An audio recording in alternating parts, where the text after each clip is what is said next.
Isa ka bang empleyado ngayon at ikaw yung tipong tao na naghanap ka ng extra income na pagkakitaan sa online?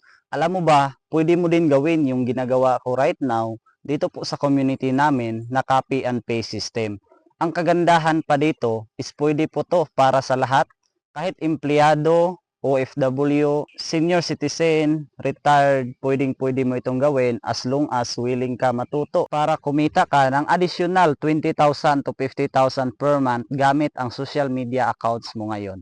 Ang kagandahan, wala na siyang ibang requirements na i-qualify para makastart, wala nang product na ibenta, hindi na kailangan mag-invite or mag-live.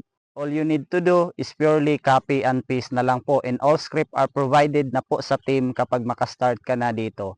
Ang gagawin mo lang, maging connected ka lang sa sistema namin ngayon, sa copy and paste system para magawa mo na kumita na mag-copy and paste lang sa social media accounts mo. Kaya kung willing ka matuto kung paano, mag-comment ka lang sa baba ng video na ito para maturo ko sa iyo kung paano. See you!